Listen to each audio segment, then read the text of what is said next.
All right, let's get right into it. If you're still thinking about the economy in terms of simple market cycles, well, you might be looking in the rearview mirror. As we gear up for 2026, the financial world is being completely shaken up by a clash of what we're calling mega forces. The old questions, they just don't really cut it anymore, because a whole new group of titans are literally designing our financial future.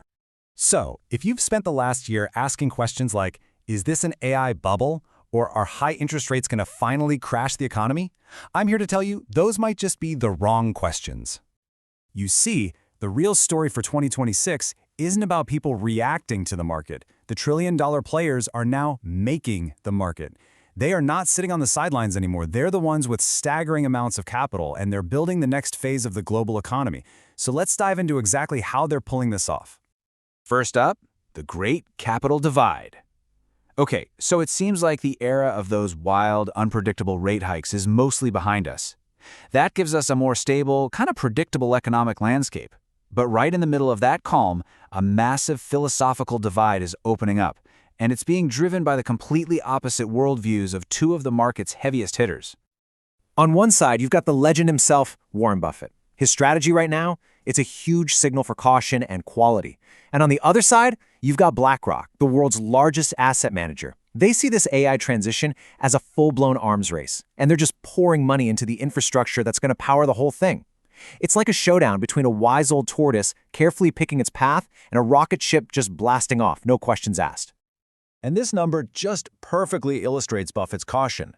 Berkshire Hathaway is sitting on a record cash pile, over $180 billion. Now that's not just lazy money. Think of it as a blaring alarm bell. It's one of the world's smartest investors telling us he sees very, very few attractively priced opportunities out there. Now, let's flip the coin and look at BlackRock. We're talking over $13 trillion under management. With that kind of cash, they can literally direct the flow of global capital. And they are not holding back. They're going all in on what you'd call the picks and shovels of the AI revolution. I'm talking massive investments in power plants, data center cooling systems, grid upgrades, all the unglamorous but absolutely essential stuff you need to build the AI-powered world of tomorrow. So here's the really crucial point. The battle isn't just about who has the most cash. No, the real engine of growth for 2026 boils down to one thing: who controls compute power? And that brings us to the tech titans who are building our future, literally one chip at a time. And right now, the undisputed king of that war is NVIDIA. Their dominance is built on three incredibly strong pillars, basically creating a fortress with an impenetrable moat. First, there's the hardware, which is just unmatched. Their next-gen chips like Blackwell and Rubin are light years ahead of everybody else. Second, and this is the genius part, is their software, the CUDA ecosystem. It's so woven into everything that it creates this powerful lock-in, making it insanely difficult for customers to switch. And third, you put those two together and you get total market dominance in both training AIs and running them. But, every kin has a challenger. And in this story, that challenger is Amazon's AWS. And they're going right after NVIDIA's biggest vulnerability, its price tag. What this chart is showing you is Amazon's whole strategy. By creating their own custom chips, like Trainium and Inferentia, they can go to their big enterprise clients and offer a potential cost saving of around 35% for certain AI jobs. That is a huge deal. And make no mistake, this is not some small skirmish. Amazon is launching a $50 billion counterattack. They're not just making a few chips here and there. They're building an entire AI-as-a-service ecosystem with platforms like Amazon Bedrock. And the goal is twofold: cut their own massive spending on NVIDIA chips and capture that huge, cost-sensitive enterprise market.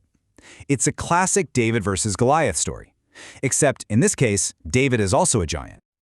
Okay, so moving beyond the established giants, there are two massive wildcards out there that are poised to just shake up the entire financial landscape. These are the game changers that just don't play by the old rules.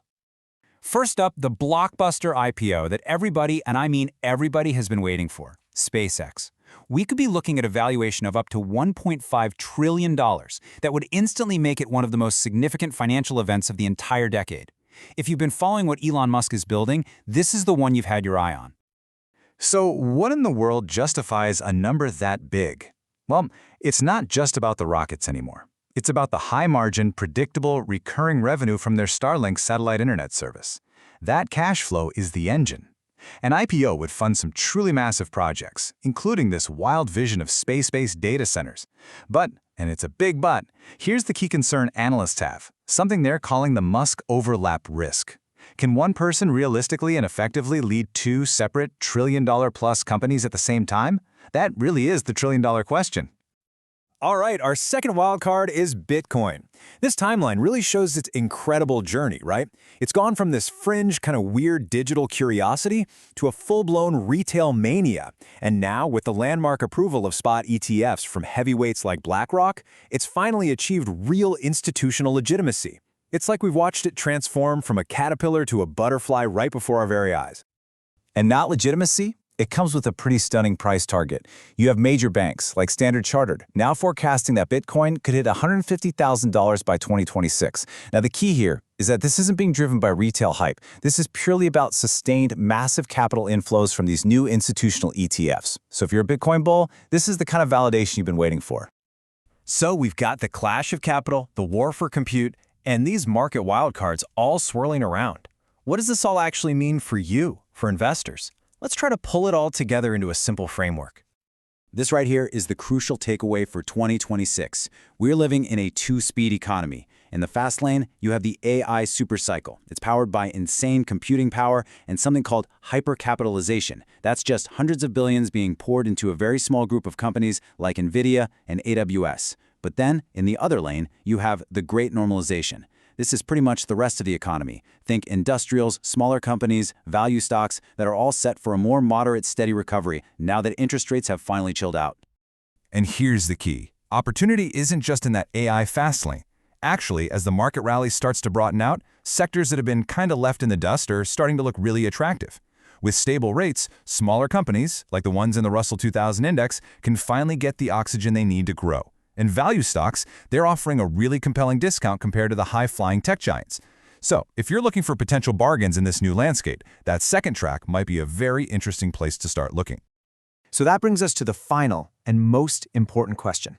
In this massive clash of megaforces, between Buffett's caution and BlackRock's hypergrowth, between the compute kings and their challengers, between traditional markets and new digital assets, which future are you invested in? Because understanding where you stand on these powerful trends, that's the first step to building your own playbook for 2026 and beyond.